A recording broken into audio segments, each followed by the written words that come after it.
La Guerra Civil Española del 17 de julio de 1936 al 1 de abril de 1939. Antes del estallido de la Guerra Civil Española en 1936, España atravesaba un profundo periodo de agitación social, política y económica. Aquí están algunos de los principales factores y eventos que contribuyeron a la tensión. En primer lugar, tenemos a la Segunda República, de 1931 a 1936. Tras la caída de la monarquía de Alfonso VIII, se proclamó la Segunda República en 1931, que trajo consigo una serie de reformas progresistas. Estas incluían reformas agrarias, la secularización del Estado y mejoras en la educación y los derechos laborales.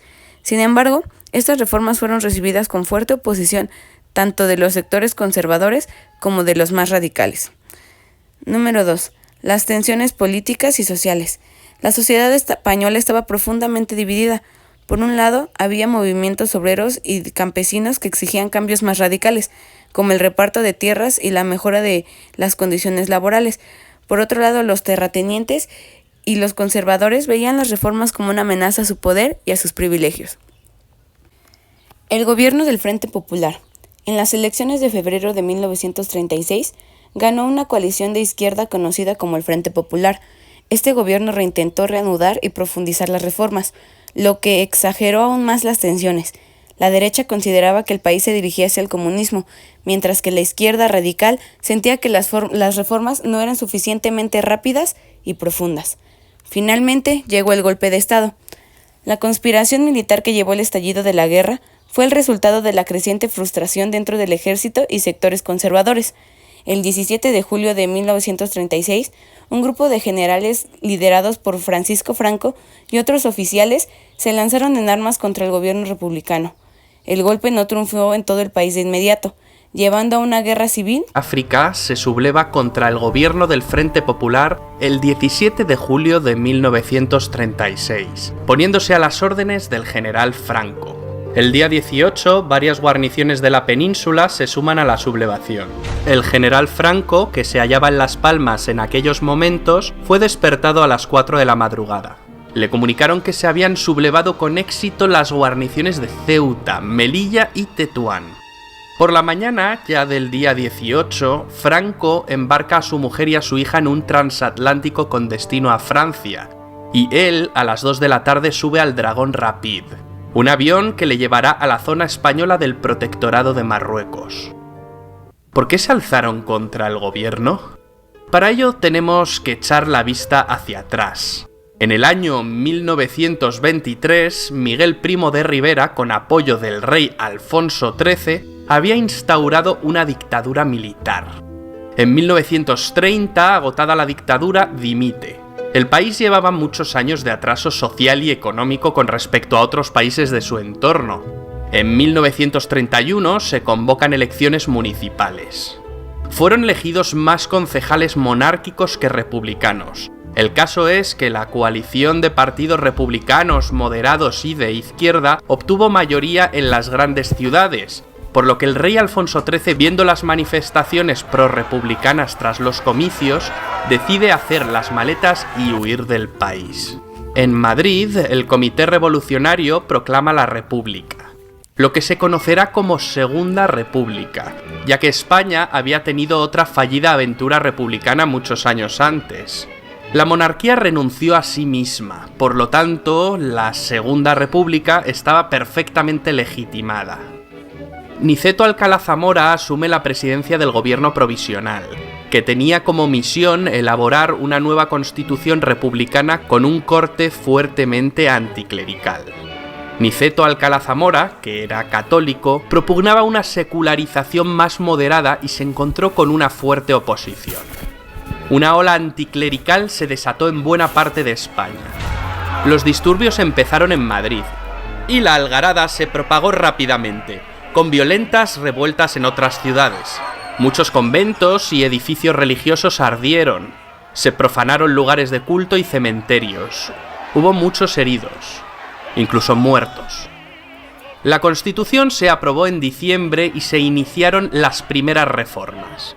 Alcalá Zamora ya había dimitido por no estar de acuerdo en el trato que la Constitución daba a la cuestión religiosa. Comenzaba la etapa de Manuel Azaña, que pretendía acelerar la modernización del país.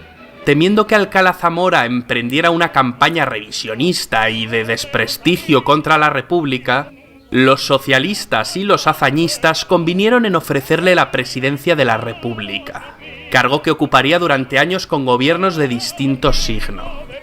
A esta etapa hazañista de 2 años, del 31 al 33, se la conoció como el primer bienio o bienio reformista. En el 33 volvió a haber elecciones y esta vez ganó una coalición de derecha que acabó encabezando Alejandro Lerroux. Este segundo bienio es conocido como el bienio conservador.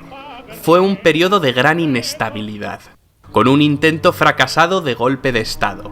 La Revolución de Octubre de 1934 en Asturias, que estuvo alentada por importantes dirigentes del PSOE como Largo Caballero e Indalecio Prieto. A río revuelto, Companys de paso proclamó el Estado catalán dentro de la República Federal Española, pero el líder catalán no consiguió sus objetivos y acabó en la cárcel. Mientras tanto, la revuelta en Asturias fue sofocada por el gobierno, que contó con un joven general para coordinar las operaciones. Se llamaba Francisco, de primer apellido Franco. La insurrección de Asturias reafirmó en la derecha y especialmente en los monárquicos la convicción de que si el Estado había conseguido sofocar la revuelta, no había sido por la eficacia de las instituciones republicanas, sino por la determinación de las Fuerzas Armadas de actuar rápida y contundentemente.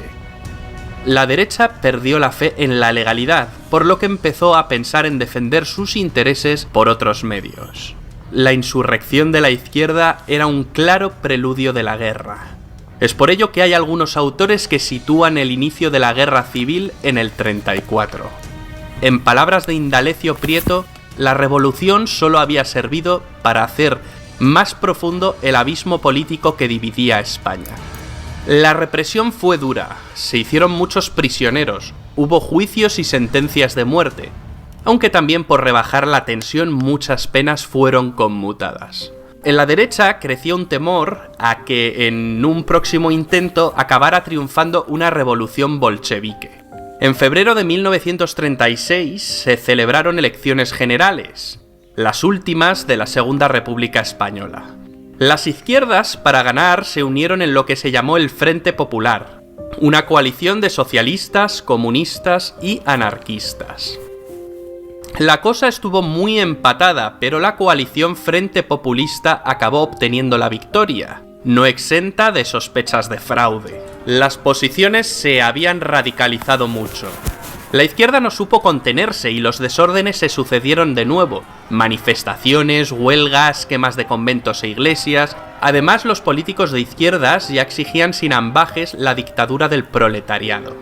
El Partido Comunista Español, que años antes era insignificante, crecía como la espuma. Por otro lado, el hijo de Miguel Primo de Rivera, José Antonio, había creado un movimiento de inspiración fascista, la Falange. El fascismo triunfaba en Italia y en Alemania, y caló en España. La Falange, fusionada con las juntas de ofensiva nacional sindicalista, no habían tenido un buen resultado en los comicios del 36, y se había quedado sin representación. Sin embargo, ahora los jóvenes de derecha se empezaban a alistar en sus filas, y el partido crecía y crecía. El caos se apoderó de España, reyertas callejeras entre comunistas y falangistas. Cada día había muertes de uno y otro lado. El gobierno no supo poner orden.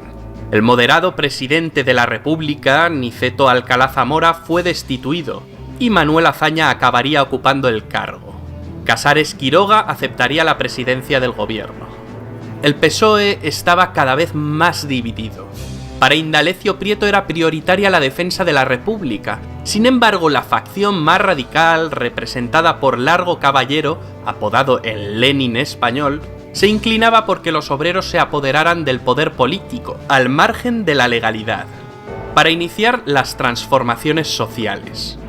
Largo Caballero abogaba por una revolución social que habría de conseguirse por la violencia. Mientras, un alzamiento militar contra el Frente Popular se estaba gestando en la sombra. 4 años antes ya había fracasado un pronunciamiento militar, la llamada Sanjurjada, Sin embargo, en 1936 la sublevación contaría con el general Mola como director, con Sanjurjo, exiliado en Portugal, otra vez al frente. Esta vez habrían de coordinarse mejor las cosas. Solo hacía falta un detonante. Y ese detonante llegó.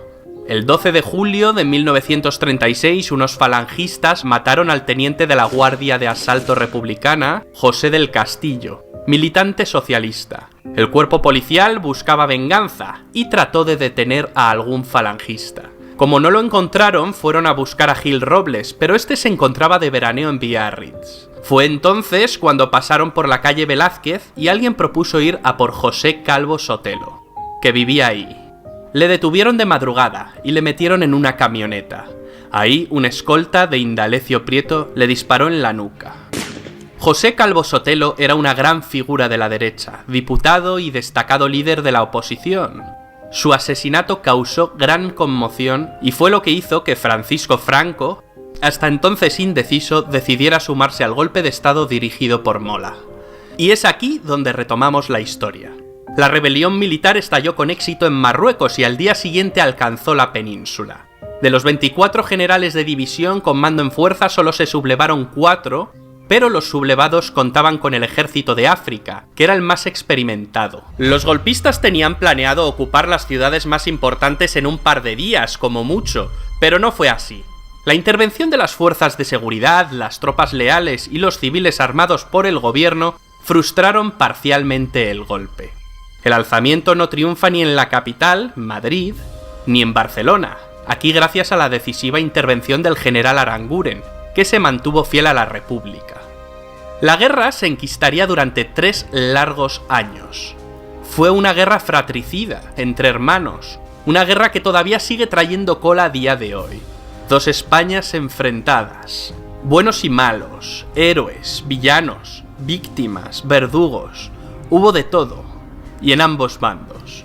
La península quedó dividida en 2 zonas, la republicana y la llamada nacional.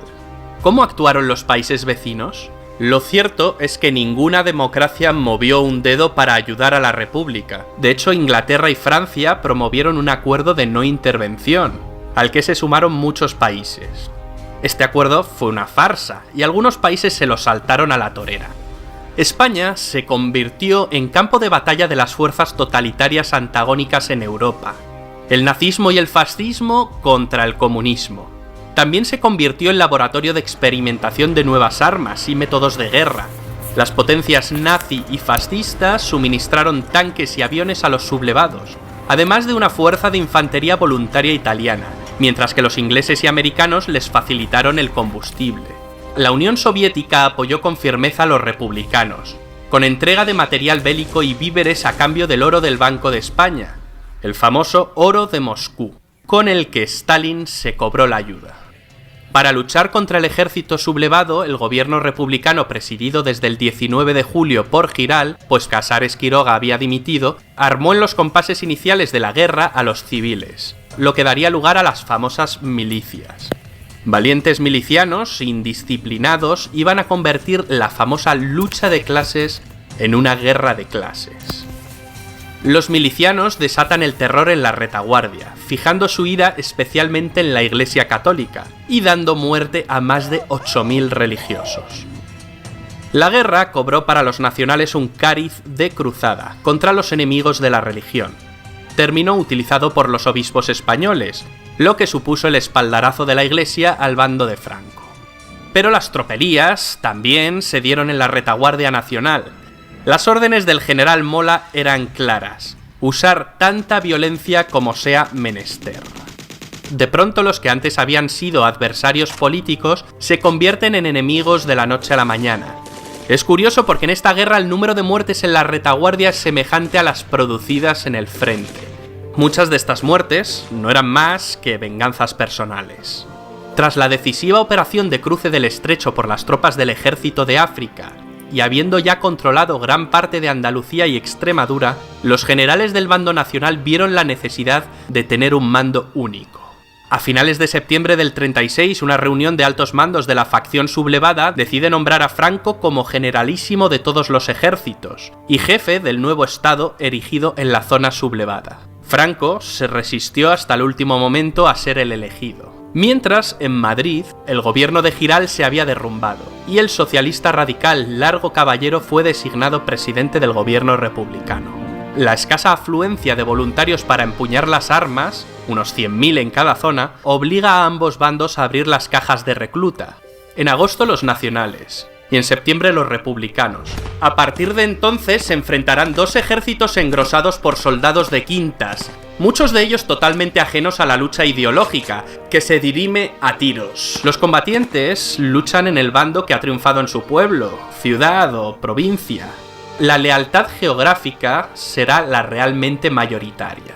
El gran objetivo de los sublevados es tomar la capital. La gran ofensiva de Madrid es planificada como un movimiento convergente de las tropas de Mola por el norte y las de Franco por el sur. Si cae Madrid, los nacionales tienen ganada la guerra. Pero los defensores de la República no se lo ponen fácil. Se inicia la batalla de Madrid. Los republicanos, además del material bélico soviético, cuentan con unas unidades militares compuestas por voluntarios extranjeros de más de 50 países, las llamadas Brigadas Internacionales. El gobierno republicano presidido por Largo Caballero tomó la precaución de abandonar Madrid e instalarse en Valencia. La primera fase termina en febrero y marzo de 1937, la que es difundida propagandísticamente como la primera derrota del fascismo en el campo de batalla. Los años 37 y 38 constituyen el largo tramo central de la guerra, que partiendo de un equilibrio de fuerzas se va a ir resolviendo en favor de los sublevados. A principios de 1937 los nacionales avanzan y conquistan Málaga. El norte, Vizcaya, Santander, Asturias, era de gran interés estratégico al ser una región industrial. Franco, habiendo renunciado a la toma de Madrid, inicia la ofensiva del norte y acabará ocupando la cornisa cantábrica. Mundialmente conocido será el episodio en el que los bombarderos alemanes de la Alemania nazi, la conocida como la Legión Cóndor, atacaron la ciudad de Guernica. Pablo Picasso dedicó a Guernica un cuadro que se expuso en París, tratando de mostrar los horrores de la guerra e intentar atraer la simpatía del público hacia la causa republicana. En mayo de 1937, después de graves enfrentamientos armados en Barcelona entre anarquistas y comunistas, Largo Caballero dimite como jefe del gobierno. Las diferencias en el bando republicano se dirimen entre quienes quieren anteponer la revolución a la guerra, como son los anarquistas, y quienes buscan el triunfo militar por encima de todo, como los comunistas. El presidente de la República, Manuel Azaña, nombra a Juan Negrín presidente de gobierno. Negrín reforzó sus poderes e impulsó una nueva y gran ofensiva. Para aligerar la presión sobre el norte, en verano de 1937 abre los frentes de Brunete y Belchite. A finales del 37 el gobierno republicano se traslada de Valencia a Barcelona e inician la campaña de Teruel a fin de evitar el ataque definitivo de los franquistas sobre Madrid. Fracasa. Que nos cubrirá de glorias, ay Carmen, ay Carmen. Tras la pérdida de Teruel por las tropas republicanas en febrero de 1938, los ejércitos de Franco lanzaron una ofensiva en Aragón que arrasó las defensas republicanas. Los nacionales penetran en Cataluña y toman Lérida, donde encuentran una fuerte resistencia republicana. En abril llegaron a las playas de Vinaroz, separando el territorio republicano que quedaba dividido en dos áreas principales, la de Cataluña y la de Madrid. La tercera fase de la guerra culmina con la descomposición política de la República, por sus propias divisiones internas. Los republicanos, tras un gran éxito inicial, son vencidos en la batalla del Ebro, una de las más sangrientas de toda la guerra, una batalla que preparaba el camino para la caída de Cataluña. El gobierno de Negrín intentó resistir todo lo posible, a fin de vincular la guerra española a una más que probable guerra mundial. Con la presión que ejercía la aviación nacional y caída Tarragona, la resistencia republicana se hunde. El general Yagüe entra en Barcelona, entonces sede del gobierno, en enero de 1939 y sin apenas resistencia. Miles de republicanos, militares y civiles se exilian en Francia, entre ellos el poeta Antonio Machado, que viejo y enfermo fallecerá en Collioure el 22 de febrero. El 27 de febrero, el gobierno de Franco es reconocido por Francia e Inglaterra, lo que provoca la dimisión de Manuel Azaña como presidente de la República. El 28 de marzo fue ocupada Madrid. El 1 de abril de 1939, Franco firma el último parte de guerra.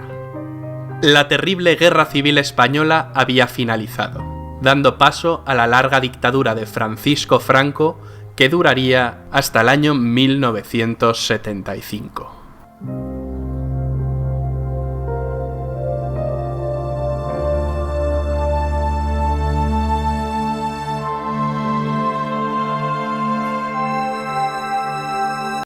La participación femenina en la Guerra Civil Española fue significativa y multifacética, abarcando roles tanto en el frente de la batalla como en la retaguardia. Las milicianas en el frente. Al comienzo de la guerra, muchas mujeres se unieron a las milicias republicanas y combatieron en el frente. Organizaciones como la POUM, Partido Obrero de Unificación Marxista, y la CNT, Confederación Nacional del Trabajo, contaron con mujeres entre sus filas. Las milicianas luchaban junto a los hombres en los primeros meses del conflicto, aunque su presencia en el frente disminuyó a medida que la guerra avanzaba y las autoridades republicanas buscaron profesionalizar el ejército. Apoyo logístico y sanitario. Muchas mujeres trabajaron como enfermeras, conductoras de ambulancia y auxiliares sanitarias, brindando apoyo vital a los soldados heridos, enfermos, y también organizando los abastecimientos y provisionamiento de alimentos y otros recursos necesarios para el esfuerzo bélico. Activismo político y propaganda. Las mujeres participaron activamente en la política y en la propaganda, utilizando sus habilidades para mover las causas republicanas y antifascistas. Algunas mujeres notables en este ámbito fueron Dolores Ibarruri, conocida como la Pasionaria, quien fue una destacada líder comunista y oradora influyente, y Federica Montseny, anarquista que llegó a ser ministra de Sanidad y Asistencia Social. Organización y movilización en la retaguardia. Las mujeres desempeñaban un papel crucial en la organización de la vida civil en las zonas controladas por los republicanos, formando comités de abastos y de defensa, entre otros organismos. Consecuencias de la posguerra de España. La represión y el exilio. Estuvo marcada por una dura represión contra los vencidos y opositores del régimen. Miles de personas fueron ejecutadas, encarceladas o enviadas a campos de concentración. Además, muchos republicanos y simpatizantes huyeron al exilio, estableciéndose principalmente en Francia, México y otros países de América Latina. Aislamiento internacional. Inicialmente la dictadura franquista fue internacionalmente aislada, especialmente después de la Segunda Guerra Mundial, debido a sus vínculos con los regímenes fascistas de Alemania e Italia. Este aislamiento se fue rompiendo gradualmente, especialmente con la Guerra Fría, cuando Estados Unidos y otros países de Occidente vieron en Franco un aliado contra el comunismo. Podemos apreciar el mural pintado por Picasso, titulado Guernica, que hace referencia al lunes 26 de abril de 1937, donde tuvo lugar uno de los ataques bélicos más crueles y recordados de la Guerra Civil Española, el bombardeo de Guernica, un ataque aéreo sobre la población civil de esta localidad vasca, que sería posteriormente inmortalizado por Pablo Picasso. Cuando terminó la Guerra Civil, Pablo Picasso llevaba casi 40 años instalado en París, aunque viajaba con frecuencia a España. A partir de 1939, el artista pasó de ser exiliado y prometió que no regresaría a su país mientras lo gobernara Franco, un compromiso que cumplió. También podemos saber que el Estado de España tuvo en su poder esta pintura en 1937 y debido al estallido de la Segunda Guerra Mundial, el artista decidió que la pintura quedaría bajo custodia en el Museo de Arte Moderno de Nueva York hasta finalizar el conflicto bélico. Franquismo es un vocablo que define un tipo de régimen político o sistema de dominación institucional que presidió la vida social, económica y cultural de España durante casi 40 años del siglo XX, entre los años 1936 y 1975. Su nombre deriva de la figura histórica que ejerció durante ese periodo el máximo poder y la suprema autoridad política de manera casi absoluta, el general Francisco Franco Bahamonde. De hecho, Durante esas 4 décadas, Franco fue la clave de bóveda del régimen en calidad de dictador con poderes casi omnímodos y sin limitación de tiempo, con el título oficial de caudillo de España.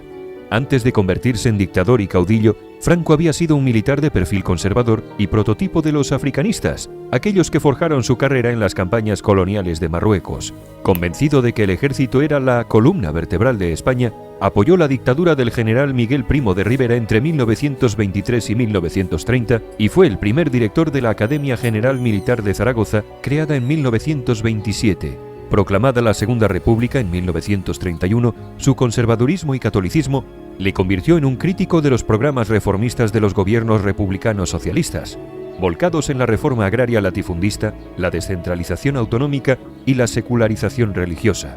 Pero apoyó a los gobiernos republicanos conservadores en octubre de 1934 y tuvo un protagonismo especial en el aplastamiento de la insurrección socialista en Asturias y de la rebelión secesionista en Cataluña. Tras la victoria electoral del Frente Popular de Izquierdas en febrero de 1936, tomó parte en la conspiración militar que provocó la sublevación de julio de 1936 con un doble objetivo: frenar por la fuerza de las armas el ambicioso programa reformista aplicado por el gobierno y para atajar el espectro de revolución social que percibía tras la movilización popular que había acompañado la victoria electoral de las izquierdas. El inicio de la Guerra Civil de 1936 a 1939 fue una etapa crucial para la fulgurante ascensión política de Franco a la cumbre del Estado. Al principio, fue solo uno más de los generales sublevados que formaron una Junta de Defensa Nacional que asumía todos los poderes del Estado. Era el máximo órgano del poder militar exclusivo implantado en la España insurgente, que promovió un violento proceso de involución social y política de perfil autoritario, contrarreformista y contrarrevolucionario. La prolongación de la guerra civil y el crítico contexto internacional contemporáneo pronto exigieron que la Junta Militar Colegiada decidiera concentrar el mando en una única persona que pudiera actuar como comandante en jefe de las fuerzas insurgentes. Franco recibió de sus compañeros de armas ese encargo porque tenía gran prestigio, carecía de competidores vivos, dirigía las tropas que más victorias lograban, los moros y los legionarios que avanzaban hacia Madrid, y había logrado el vital apoyo de la Alemania de Hitler y de la Italia de Mussolini. En consecuencia, a finales de septiembre de 1936, la Junta le nombró generalísimo de las Fuerzas Nacionales de Tierra, Mar y Aire, y jefe de gobierno del Estado, traspasándole todos los poderes del Estado. La dictadura militar colegiada se convertía así en una dictadura militar de poder personal, cuyo único y absoluto titular era Franco. A partir de entonces fue configurándose el régimen político denominado franquismo, porque Franco no quiso ser solo el portavoz y líder de sus compañeros de armas que le habían elegido para el cargo. Al ejército como pilar originario y supremo de su poder, le fue sumando otras dos fuentes de legitimidad que apuntalaron su incipiente autoridad omnímoda. Por un lado, la Iglesia Católica, objeto de una fuerte persecución en la retaguardia republicana que sancionó su esfuerzo bélico como una cruzada por Dios y por España, y proporcionó un catolicismo militante y beligerante que habría de ser hasta el final de la ideología suprema del régimen. Por otro lado, la Falange Española tradicionalista, el partido único configurado en abril de 1937 por fusión de todas las fuerzas derechistas, monárquicos, católicos, carlistas y falangistas, que se convertiría en el instrumento clave para organizar a sus partidarios, suministrar fieles servidores administrativos y encuadrar a la sociedad civil, organización sindical, sección femenina, frente de juventudes. El régimen caudillista erigido sobre esos tres pilares institucionales, ejército, iglesia y falange, con el inexcusable apoyo germano-italiano, lograría un triunfo incontestable en la guerra civil en abril de 1939.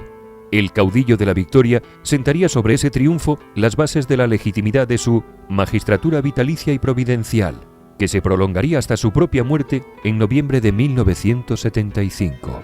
Pese a que el franquismo experimentaría algunos cambios más o menos intensos durante su larga existencia, hubo un elemento permanente que nunca sufrió menoscabo: el enorme grado de concentración de la autoridad omnímoda en una sola mano y persona. El franquismo era sobre todo una dictadura personal, y así quedó recogido tempranamente en la legislación que otorgaba al caudillo una amplísima gama de poderes ejecutivos, legislativos y judiciales. Por ejemplo, la Ley de Reorganización de la Administración Central del Estado, firmada por el propio Franco, el 8 de agosto de 1939, Otorgaba al caudillo la suprema potestad de dictar normas jurídicas de carácter general y radicaba en él, de modo permanente, las funciones de gobierno. Esta inmensa concentración de poder, inigualada nunca por otro gobernante español anterior o posterior, no supuso sin embargo la desaparición en el seno del régimen de varios grupos políticos más o menos organizados, pero igualmente operativos, que respondían a las previas fuerzas políticas derechistas. Se trataba de las llamadas familias franquistas, falangistas, carlistas, católicos y monárquicos. Franco tuvo la habilidad de ejercer un continuo arbitraje moderador entre todas ellas, dividiendo internamente sus filas y contraponiendo a unas familias contra otras para evitar el excesivo crecimiento de una única opción que pudiera hacer sombra a su poder personal. El resultado de esa combinatoria equilibrada se apreció en la composición política de todos sus gobiernos, donde los militares tuvieron un papel preponderante, más de un tercio del total de ministros, y acumularon siempre las carteras militares y de orden público. A continuación seguían en importancia los ministros falangistas, que sumarían el 25% del total y coparían los ministerios sociales, trabajo, vivienda, organización sindical, etc. Las restantes familias tuvieron una participación menor en los gobiernos, carlistas 4,5%, dominando la cartera de justicia, monárquicos 3%, copando los ministerios económicos, católicos políticos 4,5%, con fuerte presencia en educación, etc. Los principios ideológicos básicos del régimen franquista reflejaron esa heterogeneidad de componentes que le daba su fuerza social real. Se trataba de una serie de ideas genéricas que recogían el universo doctrinal compartido por todas las derechas españolas por igual. 1. El nacionalismo español unitarista y férreamente centralista y antiseparatista. 2. Una fobia antiliberal y antidemocrática identificada con la antimasonería. 3. La hostilidad contra el comunismo y sus cómplices, socialistas, anarquistas y demócratas. 4. La profesión de fe católica de carácter integrista. Y 5. Un rígido conservadurismo social tradicionalista. Preservando siempre su condición de dictadura personal y el equilibrio entre sus tres pilares institucionales y sus familias políticas, el franquismo experimentó una clara evolución a lo largo de sus 40 años de existencia. En cada una de esas etapas evolutivas predominaron una u otra de dichas instituciones y familias, sin menoscabo del poder último y decisorio del caudillo. En esencia, el franquismo puede dividirse en dos grandes periodos diferentes, cuyo hito divisorio radica en el bienio de 1957 al 59, con el cambio de gobierno que supone la postergación definitiva de los falangistas y la aprobación del plan de estabilización propuesto por los tecnócratas católicos ligados al Opus Dei. Esos cambios, de 1957 al 59, supusieron el final de una primera etapa del franquismo caracterizada todavía por los efectos políticos y materiales de la guerra civil, con su secuela de represión y misericordia contra sus enemigos vencidos, hambruna y miseria generalizada, asfixiante autarquía económica y voluntario o forzoso aislamiento internacional, durante la Segunda Guerra Mundial y la primera etapa de la Guerra Fría. Y dicho bienio, de 1957 a 1959, supuso el punto de arranque de una segunda etapa del franquismo, definida por un rápido desarrollo económico, profundos cambios sociales y demográficos, un incipiente bienestar material de la población y una apertura diplomática y económica hacia el exterior, en el contexto de la distensión internacional y la expansión económica de los años 60. El contraste entre ambos periodos se aprecia en varias dimensiones. En 1950, durante la primera etapa, España tenía 28 millones de habitantes, en los que predominaba todavía la población rural y agraria, con una renta per cápita de $694 constantes, con el 66% de viviendas que carecían de agua corriente y con una tasa de escolarización primaria que solo cubría a 1 de cada 2 niños de 2 a 13 años. España era entonces uno de los países más pobres y subdesarrollados de Europa, junto con Portugal y Grecia. Sin embargo, en 1970, tras una década del llamado milagro económico español, el país contaba con 35,4 millones de habitantes, que mayormente era ya urbana y trabajaba en la industria y los servicios. Tenía una renta per cápita de $1.904 constantes. Solo el 13% de viviendas carecía de agua corriente y la tasa de escolarización había alcanzado al 90% de los niños españoles. En definitiva, entre esas fechas, España dejó de ser un país predominantemente agrario y rural a la cola del desarrollo europeo y occidental y se convirtió en un país mayormente urbano, industrializado y con un sector servicios diversificado y renovado. A esas dos fases básicas es preciso añadir la existencia de una última etapa del régimen, el tardofranquismo, que se extiende entre 1973 y la muerte del caudillo.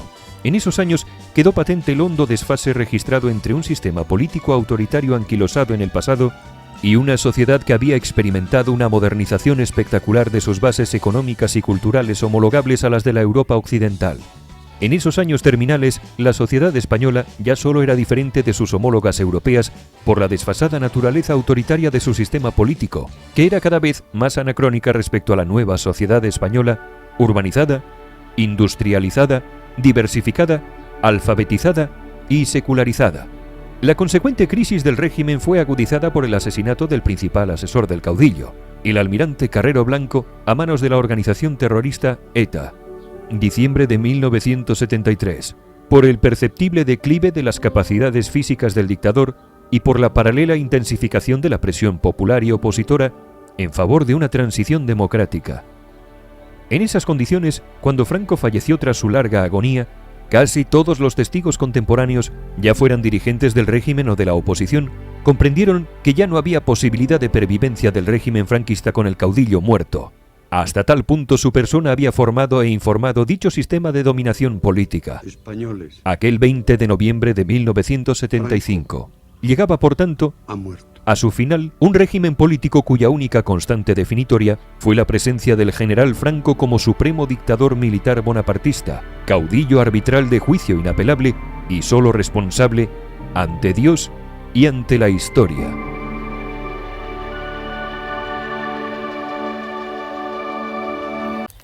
Algunas de las expresiones culturales más importantes actualmente que tenemos sobre este conflicto bélico es la canción de Metallica llamada Por quien doblan las campanas, que fue inspirada en un libro de Ernest Hemingway titulada del mismo nombre, Por quien doblan las campanas, donde se cuentan las vivencias de soldados durante la guerra.